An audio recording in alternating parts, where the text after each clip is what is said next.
So I want to introduce our president, my bud, Jesus Maldonado, who is our West Up president. He is also the Upward Bound director at Occidental College. For those of you who don't know where I come from, I am the Upward Bound and Upward Bound Math and Science director from Loyola Marymount University.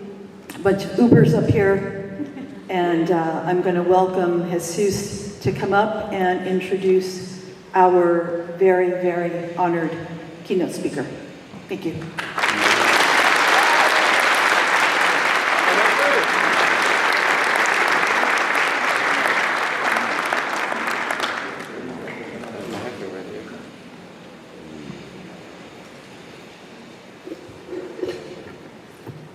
Hello, West Up.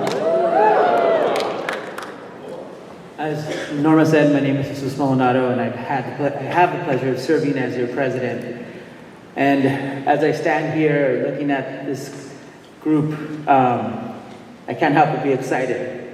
I remember 2 years ago, in 2020, being elected at the same time that I was getting calls from my institution asking if we were going to shut down our Upward Bound program, what it meant not to have things running for 2 weeks, if everyone remembers that.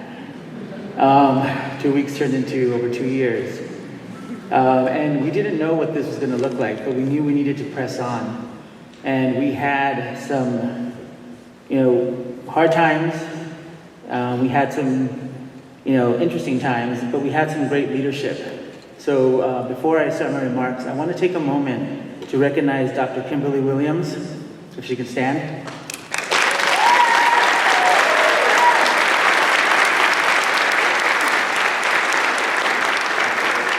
Past President Williams really guided us through the pandemic and focused us to make sure that we continue to serve our members and continue to have a great virtual conference last year, professional development, everything that marks West Up.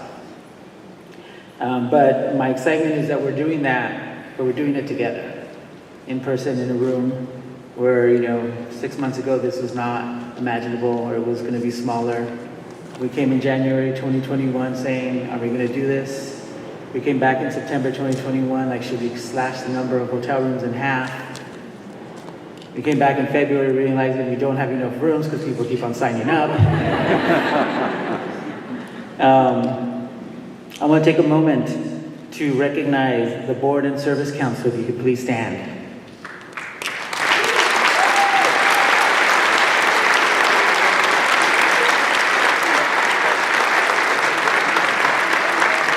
These amazing equity professionals take time out of their busy days, and we all know when you work with TRIO, it is not a 9-to-5 job or a Monday through Friday job.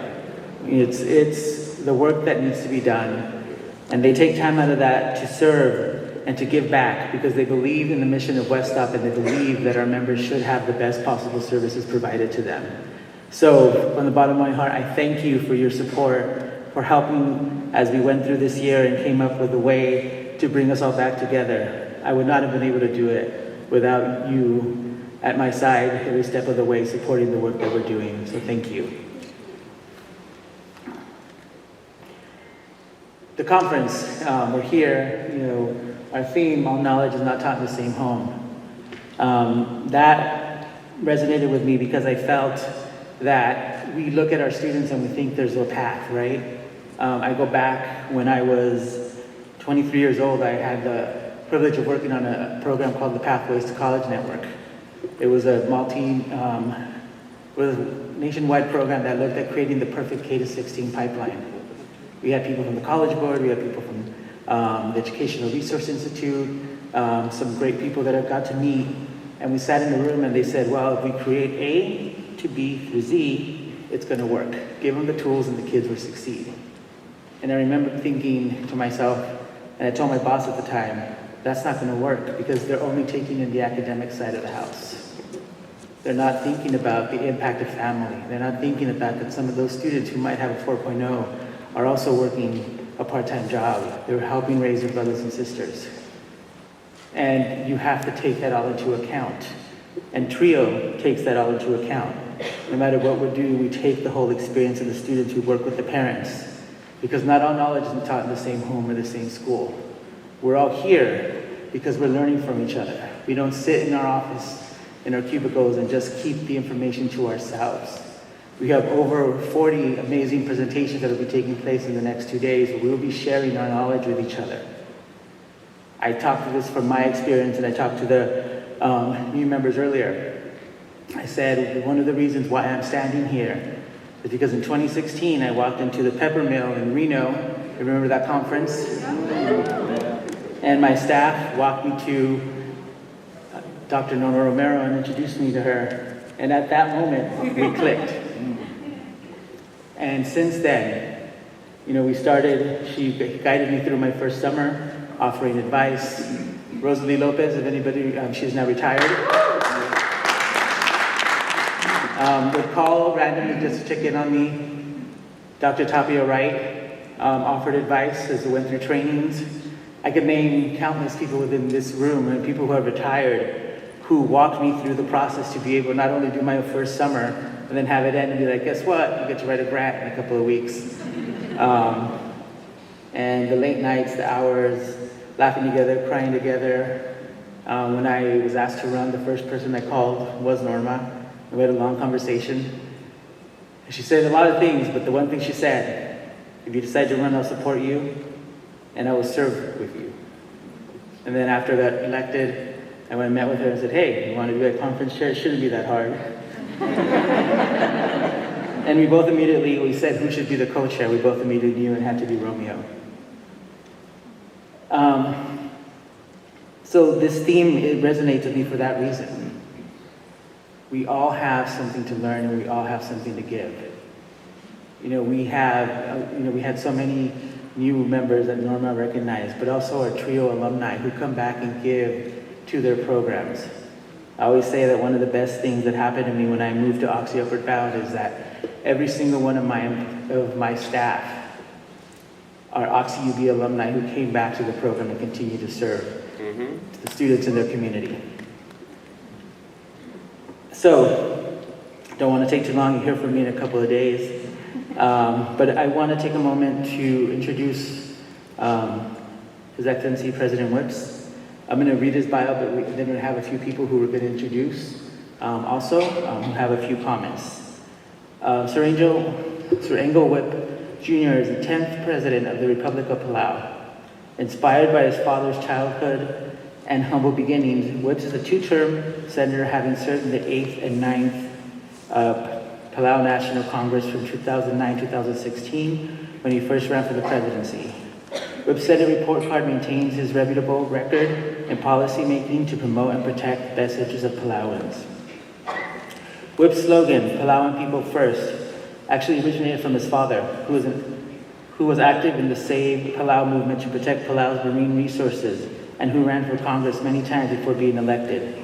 In response to unfair treatment of workers, lack of career opportunities for Palauans, challenges hindering young Palauan entrepreneurs, and the unchecked exploitation of Palau's natural resources, the slogan represented convictions that Palauans must reap the opportunity Palau has to offer, and the commitment to push for the improvement of welfare of Palauans to be the foremost in the countries by their government. In 1997, his father introduced the minimum wage law that finally increased it for the first time in 2013. A second presidential race by Whips in 2020 became the 5th time he had gone through Palau, visiting the households in the national election. His first-hand observation continued to warrant need to prioritize Palauans and the work towards the realization of his slogan. President Whips was born in Baltimore, Maryland on August 9, 1968, while his Palauan father and American mother from Maryland were working their way through college. At age 4, when his parents finished schooling, they moved to Palau and have been their home ever since. President Whips is married to First Lady Valerie Whips, if she can stand and to be recognized.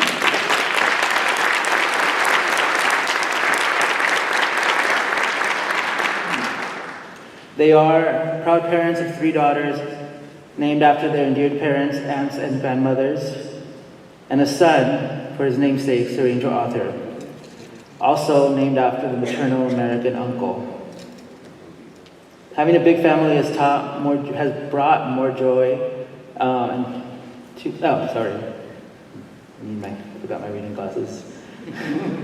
Brought more joy to his favorite pastimes. Together with his wife and kids, they play basketball, go fishing, diving, including skiing and snowboarding during the summer breaks. When I first heard from Romeo and Norma that Yuichi Ringel, if you can stand please, and I'll be recognized.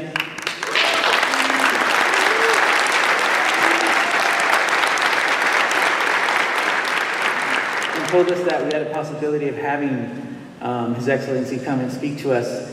We're like, Norma and I talked about it, and we're like, let's go for it. Let's do this. And thankfully, he was able to make that connection for us.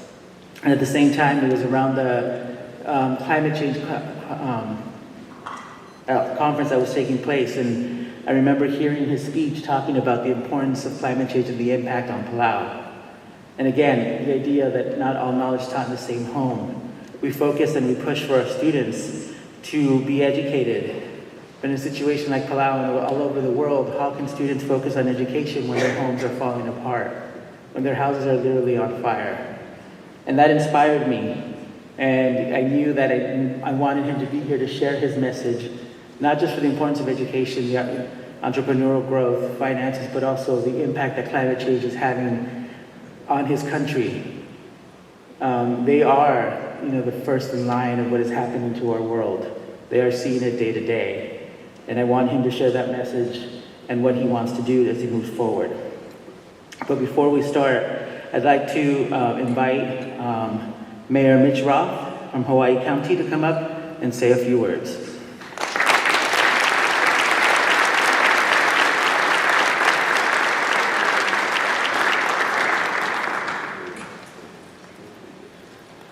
Aloha. Aloha. So I'm joined up on stage with Councilmember Heather Kimball and Councilmember Haleka Nava. And we'd really love to invite you to our wonderful island and this wonderful conference. I have to say, we got a call. Romeo Garcia is asking if you can give a welcoming speech for this West Top, blah, blah, blah, blah, blah, blah, blah, blah. They had me at Romeo Garcia. So it's like, okay, well, we wrote a whole welcoming thing, and then you start thinking, what is West Top? What do you guys, what am I going to talk about? And I looked at your mission statement, I started finding out about what you guys do. And I just want to read the mission statement for those of you who don't know. To create and develop educational professionals who are able to advocate educational opportunities for those who are underserved. And I thought, wow, I have to be here. You're my people. So I'm just going to tell a real quick story, if it's okay. I dropped out of high school at 15. And someone just like you, every one of you, who works with underserved kids, planted a seed, gave me a little line from Napoleon Hill that said, whatever the human mind can conceive and believe, it can achieve. Well, when you drop out of high school in the 10th grade, it's hard to believe anything. But I worked on it, became an attorney, became the prosecuting attorney, and now the mayor. You've come to an island that, well, thank you. Let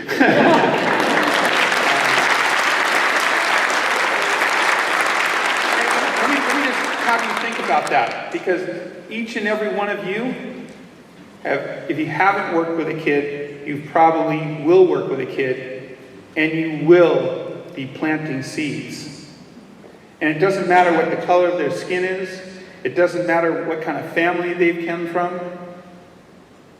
If they can conceive it and they can believe it, they can achieve it.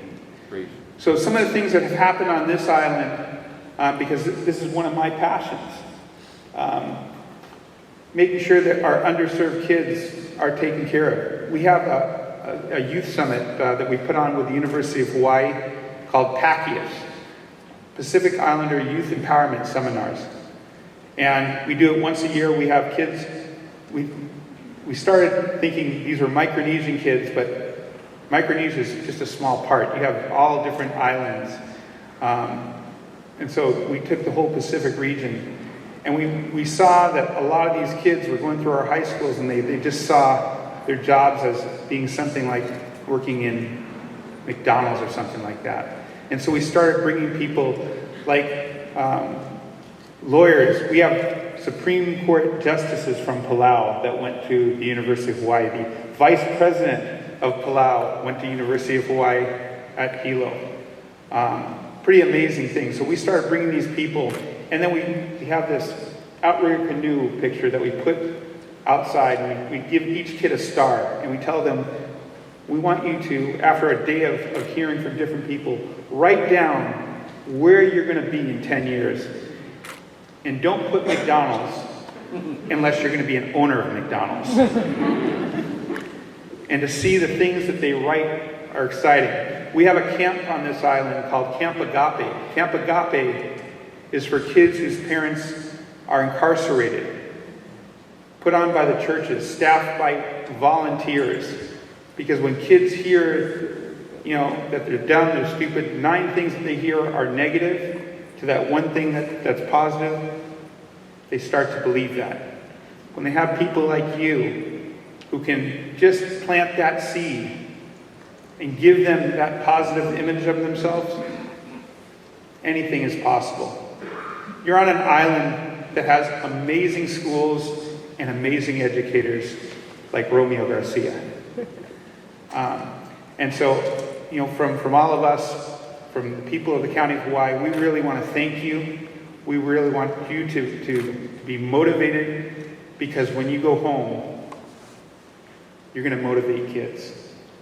And one of those kids may become a president, a mayor, a doctor, a lawyer, engineer, or even better, an educator who inspires kids. Thank you very much.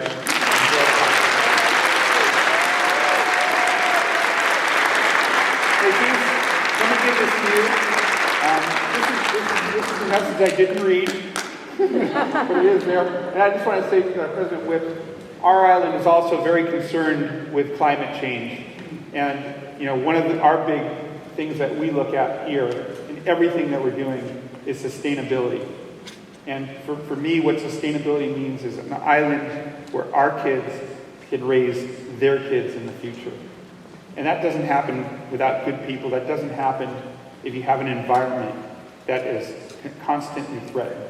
So thank you for everything that you're doing. I look forward to hearing from you tonight. Thank you.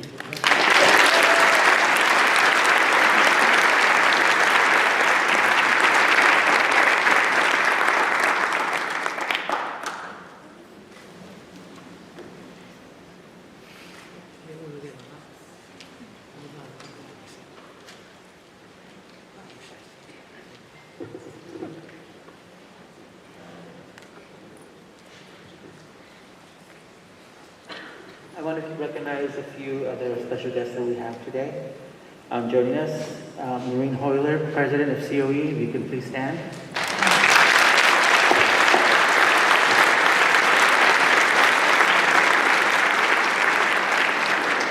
Arnold Mitchum, President Emeritus, COE.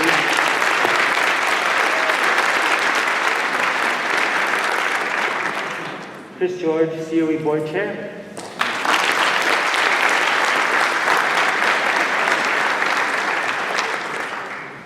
And Sari Bailey, past COE Board Chair.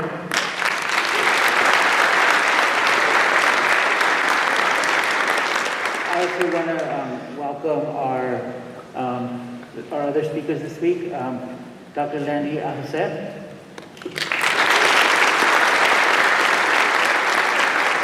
And Dr. Nathan Sessoms.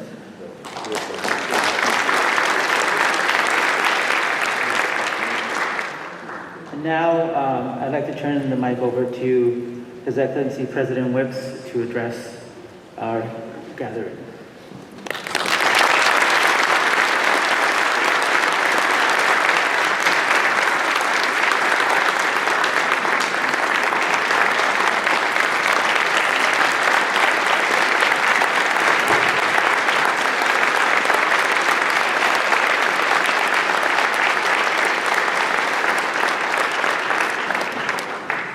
Ali. Ali. And aloha. Mayor. I guess I'm far enough away, it's okay.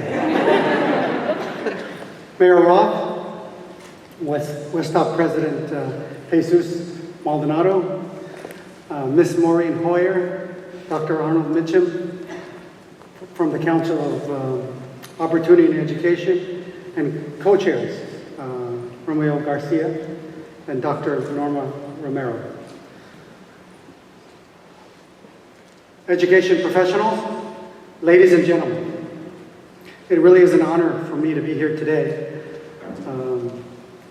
to celebrate with you your commitment to education. You know, I commend you all for your perseverance and dedication in this very important time when the world is challenged with the global pandemic, economic hardships, climate change, and now war. I'd like to also take this time to acknowledge our good friend, Mr. Yoich Rengi.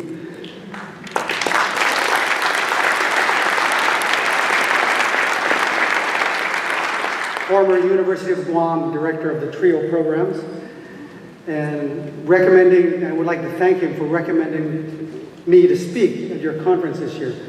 You know, I always think back on when I was young, and my biggest fear was speaking in front of people. But now I have to do it all the time. And, you know, I just plug through. That's the way it's supposed to be, right? But, you know, we're just so proud to have him as a Palauan, and honored that he has been so much a part of TRIO and left so much of an impact. And that he was a recipient of the 2016 Walter O. Mason Jr. Award. I know it's the most prestigious award that TRIO, a professional, receives from the council. You know, he dedicated 30 years mentoring students from across the Micronesian region and developing the Guam TRIO program. It is his steadfast commitment of advocates just like you and professionals like Mr. O'Neill that really impacts the life of students, especially the most disadvantaged throughout the United States, the Caribbean, and the Pacific. And I know many times we're so far away, so maybe we're forgotten. And Larry, I know, is our Upward Bound Director in Palau. But the opportunity to be here, I think, is important in showing our commitment and the importance that these programs have. I'd like to share a little bit about education in my life. You know, education has been very important to our family. And I was raised in a community that believed in the value of education. But, you know, it was my parents that really pushed us and my siblings to complete college. My parents' life stories are really a testament to their belief in the value of education.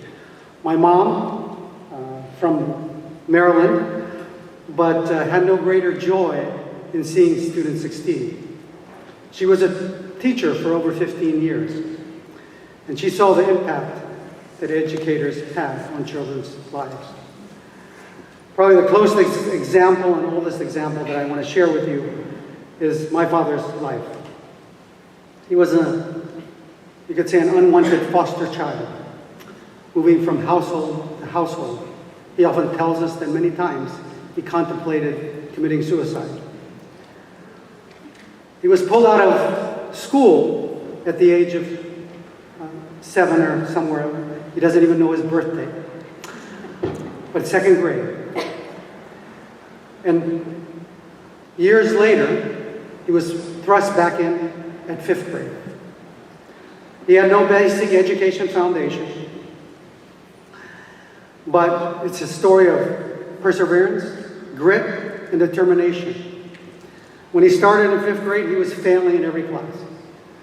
He pleaded with his teachers and the pastor at the time at the local Seventh-day Adventist school to give him a chance. In fact, the words they used for the teacher was, because the teacher said, "You need to go back to 2nd grade." He said, "But I look like a grandfather. You can't put me back in 2nd grade." But, you know, his unwavering trust in God and the missionaries that provided him clothes and the education helped him to overcome those obstacles.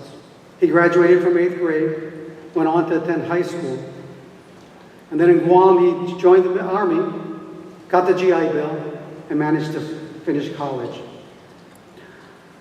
My father always reminded me, whenever I got in trouble, because I would always get the lectures, of how difficult it was for him, and I had no excuse for underperforming. And I still remember we were driving by Palau High School, and I had just taken the 8th grade entrance exam for Palau High School. And he looked over at me and said, "I'm so disappointed in you. You came in 23rd. You're an embarrassment because your mom is chairman of the math department. There's no excuse for your performance." And then he reminded me again of how his experience was in 5th grade.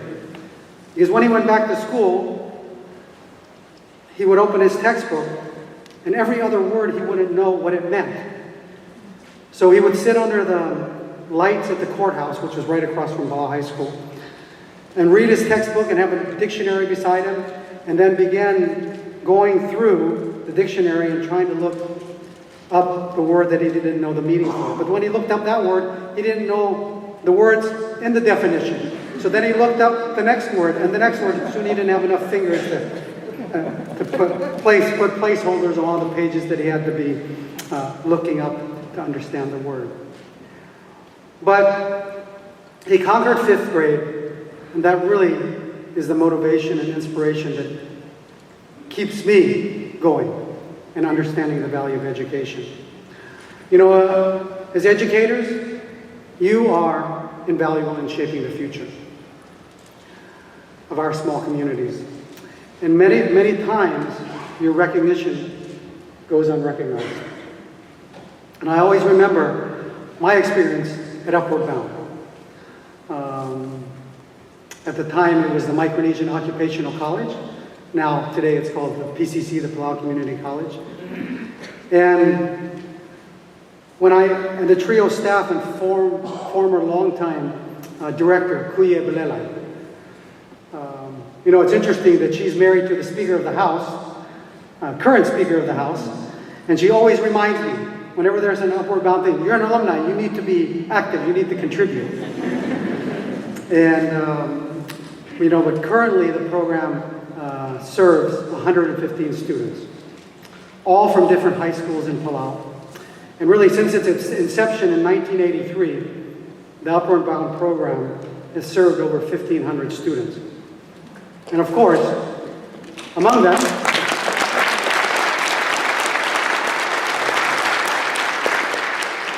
myself, but also a very important person who is with us today, my high school sweetheart, and First Lady Valerie.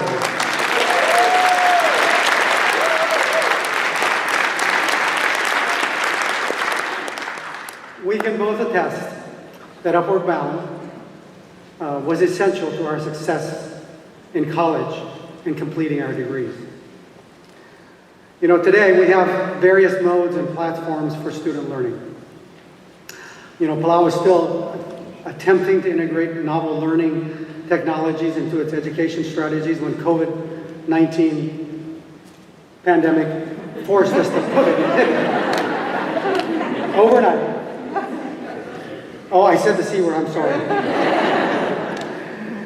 And then we went online, and then we have blended learning, and boy, it's been hard to get kids back in school because parents want to keep them at home. But the sudden shift to remote instruction and assessments has made educators more conscious of their role and influence as designers of the learning experiences. It has also inspired us to have a stronger sense of shared responsibility outside the classrooms, and to extend it into the traditional community-based organizations, civil society groups, and other non-state actors. You know, your conference theme this year, All Knowledge is Not Taught in the Same School, reaffirms the Pacific Island traditional education systems that depend on all social spheres in diverse learning spaces. Palau, going back to our ancestors, have always understood the value of learning across learning spaces. For men, it was at the Bai. The Bai is the men's traditional meeting house. Or the Diang, which was the canoe house, where they would learn to make spears, share stories, talk about legends, and learn about their environment. For women, it was at the Seres, the farm, or the Masay, the taro patch, or the womb, the open-air kitchen, where they learned about their environment and the intricate customs and family relations among the food preparations. In Palau, it just so happens that it's a maternal society and the women are in charge, so it's very important that they learn those customs.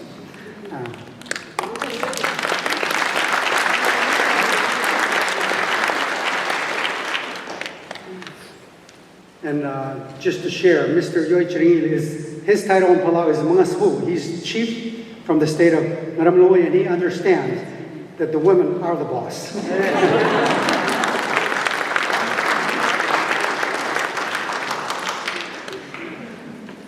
You know, before I became a senator, I remember my parents that would come to our company, and they would put up land for loans. And one of the things when I became a senator, I said, we've got to raise funding for scholarships. You know, historically, the thirst for knowledge was always evident in Palau. When Paramount High Chief Ibadul sent his son, Prince Lebu, to England in 1783 with Captain Wilson, who had gotten shipwrecked on the reef of Oolong. The journey back to England was made possible because of the friendship that was developed between Captain Wilson, who High Chief Ibadul helped rebuild his boat and care for the crew. This all highlights the principle that learning is a fluid process that can take place anywhere in a variety of contexts. With this in mind, one of Palau's contributions to your silent auction this year, I would like to share and show you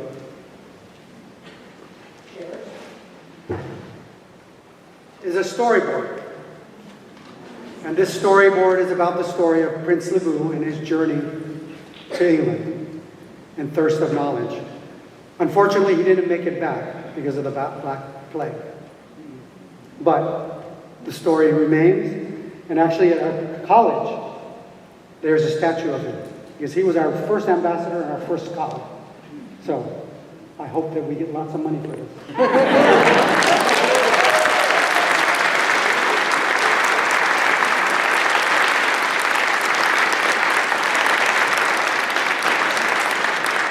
Because it's about supporting our children, right, Mayor? It is even more important today that Pacific Island students have the opportunity to learn about their environments, cultural heritage, and the diverse implications of global pressures on their communities. The only way to protect ourselves and build a community with ecological, cultural, and economic resilience is to have a keen understanding of our past, as well as reliable knowledge about the world we live in today. You know, the Pacific Islands are already bearing the devastations of climate change. Even though we are only responsible for a mere 0.03% of carbon emissions, we are feeling the brunt of those. You know, I was sharing today at lunch my experience in Glasgow.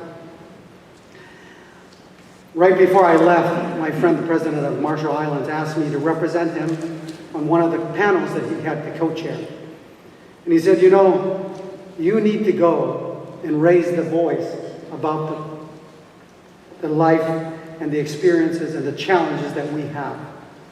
Because if we don't turn this ship around, we're going under. And you know, there is no reason why a country should no longer be a country because of our choices as humans. We all have a responsibility to make the right choice. You know, while the largest emitters continue to release tons of poisonous discharge, they are not held accountable. And it is our moral duty as Pacific leaders to pursue climate action, to ensure that our people, our cultural heritage, and our islands remain resilient against climate change threats. Through collaborative action, we can help resolve and build resilience around this global problem. TRIO, I believe, can support this movement by including climate change as part of the curriculum, because TRIO extends all the way to the mainland US, right? And we need to get everybody on board. And it was good, it was encouraging at Glasgow to see President Biden there, to see John Kerry there, and the commitment that the United States is making to climate change and climate action. It would have been nice to see President Xi in China and Putin in Russia, but they weren't there. But we got to work on them, right? And we need to do it together. Today I'm wearing a shirt, and I just want to share about the shirt that I'm wearing and the important lessons that we get from it. This shirt was made in Taiwan, but from materials, plastic recycled materials that were collected in Palau. And it's a great example of how innovative solutions can be cultivated amongst constraints and barriers to combat the challenges that we have with marine pollution and climate change. It is impressive how the Taiwanese can transform empty bottles into beautiful, functional shirts. TRIO programs help bring out the best in all students. Like Nelson Mandela, I believe that education is one of the most powerful weapons of change.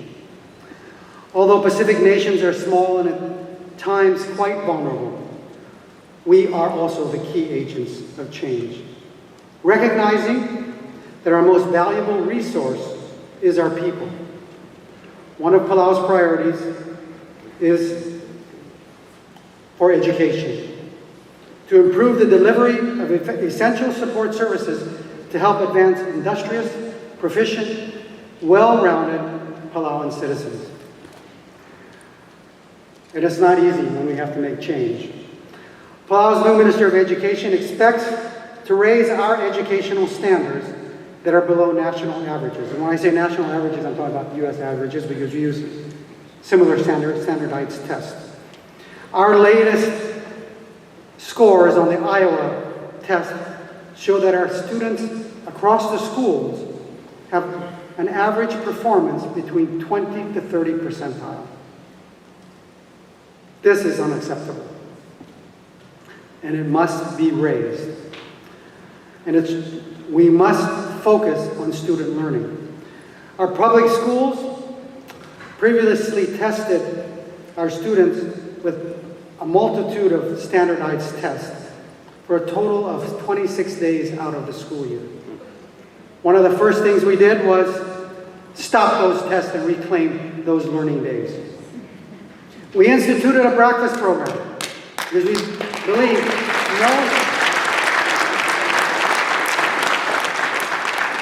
no students should be going to school hungry.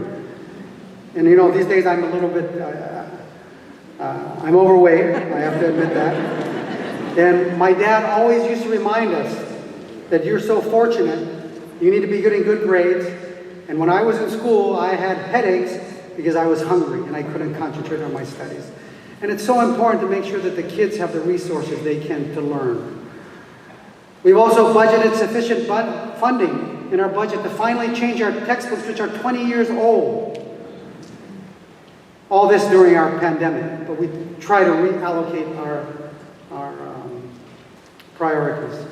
We've also been working on expanding our teacher training, because unfortunately 50% of our teachers only have high school degrees. And our goal is by 2024 for at least most of them to have gotten their AAs and bachelors.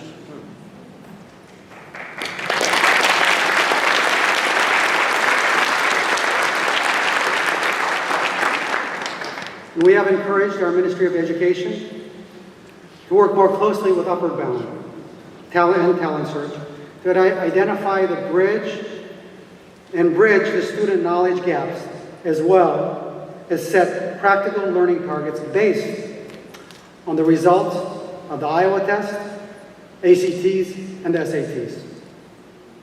We hope that these changes, in partnership with TRIO programs, will improve student success.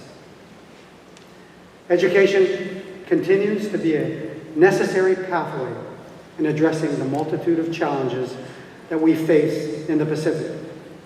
The support that the Pacific Island students receive from TRIO programs is vital to their ability to excel, particularly in uncertain times. Westop plays an important role in supporting professional development of educators dedicated to underserved students. We look to you to help us create more opportunities for advanced education through scholarships and other professional development programs. I commend Westop's commitment and leadership to serving disadvantaged students. We have seen the extraordinary and transformative impact of education professionals like you on our children, youth, families, and communities. By providing a robust system for educational professionals, Westop continues to fight to deliver fair, equitable, and just learning pathways in our region. Westop, you help equip marginalized communities with tools to navigate polarized, politicized, and bureaucratic social systems. You foster the knowledge, the skills, the confidence, empathy, and compassion needed to cultivate a whole person. Thank you, Westop, and a special shout out to all education professionals here and elsewhere for continuing to invest in our shared vision for the future. You know, I spent a long time talking to Yoich, so I understand from Palau's TRIO staff in Yoich that part of your successful fundraising for TRIO programs is a result of Westop's tireless lobbying efforts to the U.S. Congress. Thank you for that. I hear you'll be in D.C. again this month for the Council's annual policy seminar and virtual visits to Capitol Hill to further lobby for continued appropriation for TRIO programs. You know, as one of the earliest beneficiaries of these student services in Palau, I would be happy to support this endeavor to ensure sustainability of TRIO programs offered to Indigenous peoples in local communities across the Pacific.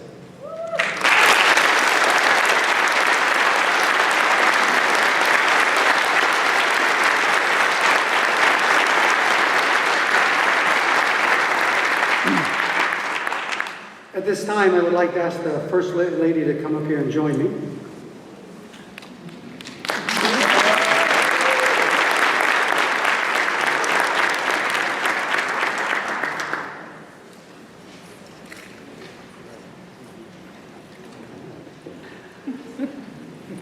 would like, first of all, President Maldonado. 40 years ago, we were in high school.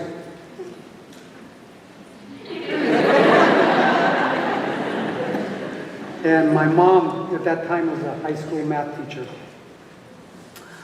My father, he tried a lot of different things. At one point, he was selling fish in front of Palau High School to try to help the family. But at this point in time, he was fishing and was a tour operator. And I remember one afternoon visiting my mom at her office before we went home, and my father had just returned from a tour outing and had to tell my mom that his engine had blown up. A piston had gone through the power head, and it had to be replaced. And the good news about that was that he had to ask my mom to take out another loan, because unfortunately she's the only one that had a stable job. And I know at the time my mom was like, maybe it's time for us to reconsider living in Palau. Maybe we should move back to America. Because, you know, when my dad first moved to Palau, he told my mom, oh, we're going to only be there a couple of years. Well, 50 years later, we're still there. But my father would not give up on Palau. And you know, 40 years later, they own a thriving business, which is the largest private employer in Palau. And I had the opportunity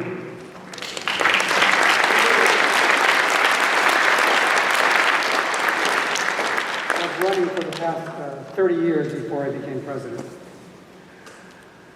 My parents would like to say thank you and offer this contribution of $5,000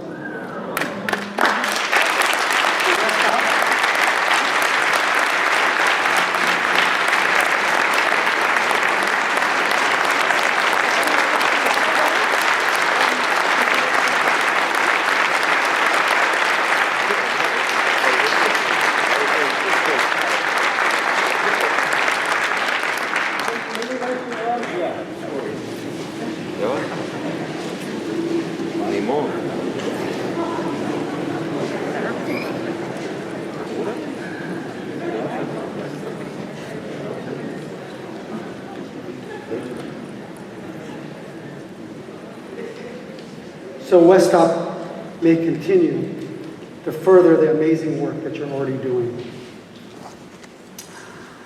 To close, I like many traditional island societies, Palau has legends that teach us life lessons.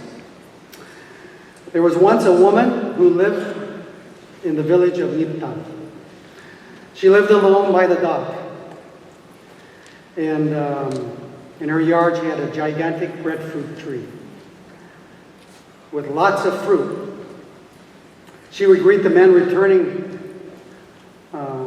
from fishing and offer them breadfruit, hoping that maybe they would offer her some fish. The men would laugh at her, make fun of her. And her son, who was traveling at the time, was known to have magical powers, heard of his mother's plight. And one night, sent a storm and lightning that struck the branch of the tree. And soon it was spewing out fish. And now the mother had fish and all the breadfruit she needed. And she began sharing that with the whole community. The men in the village began to bicker, and they were jealous of the woman and her tree. They were proud fishermen and now felt maybe somewhat useless. Mm-hmm. They got together one night and chopped down the tree, causing water to surge out of the tree. The water flooded the village, and now if you're at my office at the Capitol, you can look out and there's a reef that's 60 feet below the surface, and that's the village. Pride and self-interest destroyed the village. The Bible tells us we must love our neighbors. We must educate our children at home, at church, at the bay, at the taro patch, on the canoe, and at school to be better stewards of the earth and the ocean, and to care for one another. Only together can we foster the potential in our children, our students, to meet the tremendous challenges of today and what lies ahead. With that said, I have one more Palauan analogy I'd like to share.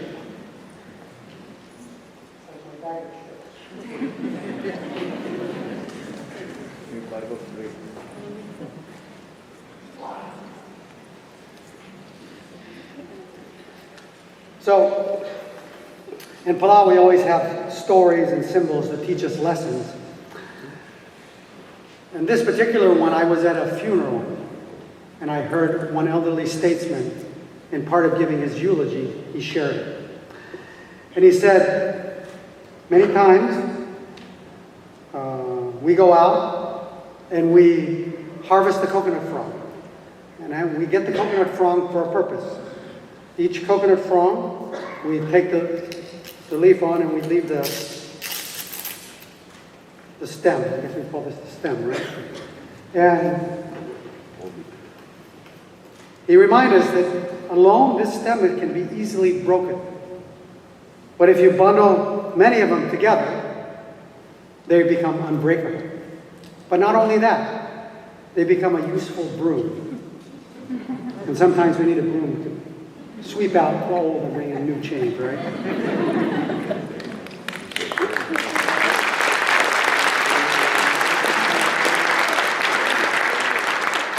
We need to be that unbreakable broom. You know, Palau's response to the C word, which has devastated us for the last 2 years. The community got together. We shut down. We masked up. We distanced. We got vaccinated, achieving the highest rates in the world.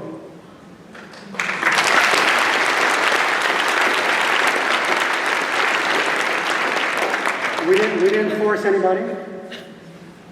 We did this all out of love and acting responsibly as stewards of our country and members of the global community. We must come together locally, regionally, and globally and be the unbreakable bundle in fostering the development of our most valuable resource, our people. West Stop, you are making a difference in young people's lives. Trio works.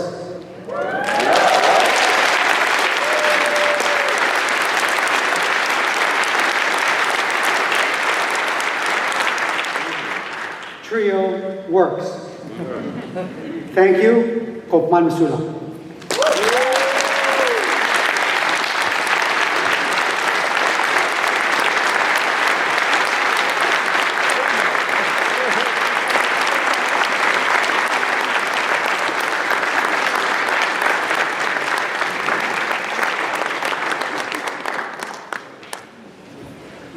Now you can see why I was excited when we had the possibility of bringing the president as our opening speaker.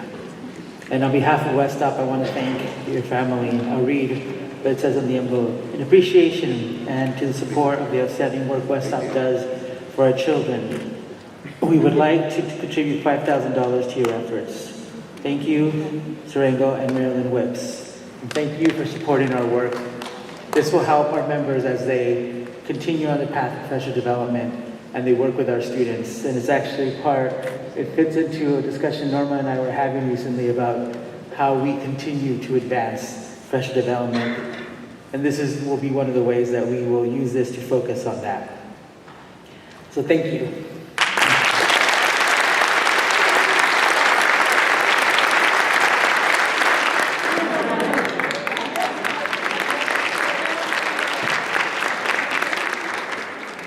So I realized I heard several times our theme, all knowledge is not taught in the same school.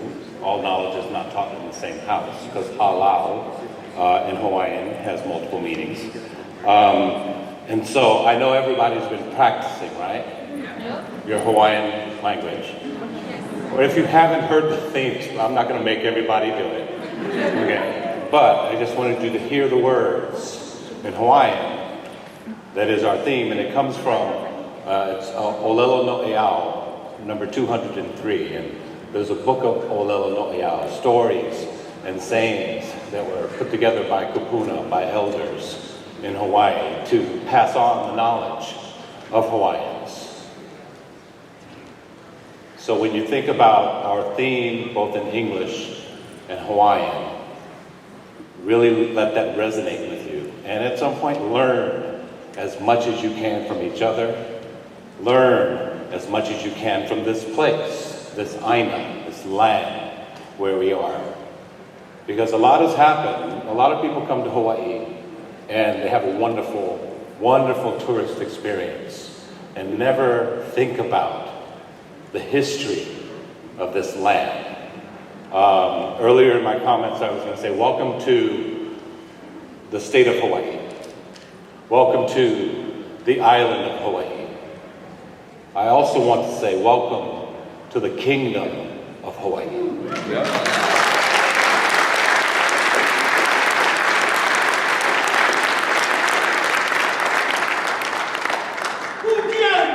Kukia Imauna. There's a lot of history of Hawaii that doesn't get told. And we know in our country, there's a lot of history that people don't want to be told. But as Trio, we tell it like it is.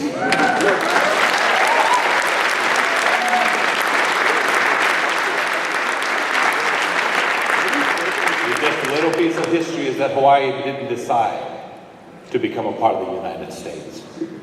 The Queen was locked up in her palace and said, if you don't, there will be repercussions. And knowing that she wanted to save the lives of her people, she signed over the kingdom of Hawaii against her will and against the will of the people of this nation. And so remember that. And I will hesitate to go into too much, but study, look deep. If you want to watch a movie, someone asked me today, what can I learn? Look at the movie Ka'iulani that talks about how Princess Ka'iulani went away and she was going to become the queen one day, but while she was away, the island of Hawaii was taken over by the U.S. government. And so there's a lot of history beyond what we can do here at the Hilton Waikoloa Village, which is a beautiful place. I'm sorry, just think about how I got here though. So, our theme, A'ohe Paukaike, Ikahalau Ho'oka'i. All knowledge is not taught in the same school, in the same home. And that's who we are, Trio. We come from many places. We teach many different ways in order to make sure that our next generation of students can carry on the work that we're doing. So we put together a conference that's going to embed us in where we are. Our entertainment tonight, Uncle Desmond Haumea is a member of the Royal, and I'm not going to say this right, but Royal Order of Hawaiians. Close? Yeah, I get a head shake over here. I'm looking at the front row. But as a leader, a kapuna, an elder, and he agreed to come and entertain us tonight. So when you go out to the reception, you'll hear from Uncle Des. And so again, just a'ohe paukaike, ikahalau ho'oka'i. Learn from each other and take it back home. So that when someone says, well, what did you learn? You let them know. Mom.